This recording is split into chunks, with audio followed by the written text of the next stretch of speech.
కోట్లకు కోట్ల రూపాయలు ఖర్చు పెట్టి చంద్రబాబు నాయుడు గారు ముఖ్యమంత్రి గారి నేతృత్వంలోని బృందం దావోస్ వెళ్ళారు విదేశీ పెట్టుబడులను ఆకర్షించడం కోసం అని చెప్పి. ఒక్క పావల రాలే, కనీసం ఒక అగ్రిమెంట్ కూడా చేసుకోలేకపోయారు. సరే అప్పుడు ఏదో అయింది, తర్వాత అన్నా కనుక విదేశీ పెట్టుబడులను ఏమన్నా ఆకర్షిస్తారేమో అని చెప్పి అనుకుంటే ఆ ఊసే లేదు అని చెప్పి మళ్ళీ తాజా నివేదిక. ఎక్కడైనా విదేశీ పెట్టుబడులు పెట్టాలంటే ఏం చూస్తారు?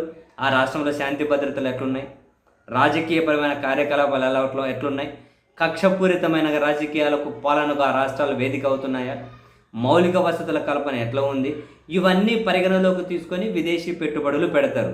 కానీ ప్రస్తుతం ఆంధ్రప్రదేశ్లో పరిస్థితులు చూస్తే శాంతి భద్రతల పరంగా చూసినా, రాజకీయ కక్ష కార్పణ్యాల కోణంలో చూసినా, మౌలిక వసతుల కల్పన కోణంలో చూసినా, ఏ విధంగా చూసినా విదేశీ పెట్టుబడులు వచ్చే అవకాశమే లేకుండా చేస్తున్నారు అనేది కళ్ళ ముందే కనిపిస్తుంది.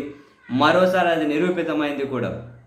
తాజాగా అత్యధికంగా విదేశీ పెట్టుబడులను ఆకర్షించినటువంటి రాష్ట్రాల్లో మహారాష్ట్ర తొలి స్థానం $19.8 billion, Karnataka $6.6 billion, Delhi $6 billion పైనే, Gujarat $5.71 billion, Tamil Nadu $3.71 billion, Haryana $3.14 billion, Telangana $3 billion. ఇంకా వేరే రాష్ట్రాలు అంతో ఎంతో ఉన్నాయి, కానీ ఈ జాబితాలో ఎక్కడే కూడా ఆంధ్రప్రదేశ్ కూడా లేదు. ఎక్కడే కూడా ఆంధ్రప్రదేశ్ లిస్టులో కూడా లేని పరిస్థితి. గొప్పగా చెప్పుకుందామా? మన పాలకుల కక్షపూరిత రాజకీయాలు. ఇప్పుడు మీరు ఇంత చేస్తున్నారు, రేపు మేము వస్తే డబల్ చేస్తాం. అటువంటి పరిస్థితిని తీసుకొచ్చినటువంటి పాలకులు, వ్యవస్థలు ఎవరు సమాధానం చెప్పాలి? వీళ్ళ కక్షలు కార్పణ్యాలకు బలైపోతున్నది ఎవరు? రాష్ట్రం బలైపోతుంది. పూడ్చుకోలేని నష్టం మిగలబోతోంది.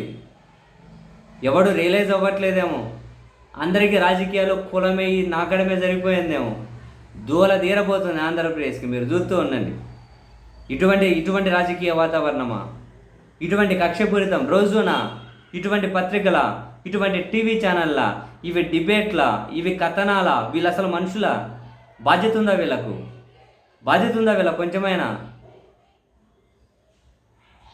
పావలాగా పనికిరాని వాళ్ళు మీడియాలో కూర్చొని డిబేట్లు పెడతారు. పావలాగా పనికిరారు. సక్కగా కూర్చోబెట్టి నాలాంటి కెమెరా ఆన్ చేసి 4 ప్రశ్నలు అడిగినాము అంటే రాష్ట్రం గురించో దేశం గురించో బిక్కమోహం వేస్తారు. ఎందుకంటే ఏం చదువుకున్నారో ఏమో అవగాహన ఉంటుంది. అసలు సొసైటీ అంటే రెస్పాన్సిబిలిటీ అన్న ఉంటుంది వీళ్ళకి. విదేశీ పెట్టుబడులు అసలు మన రాష్ట్రమే లేని పరిస్థితి వచ్చి పడింది.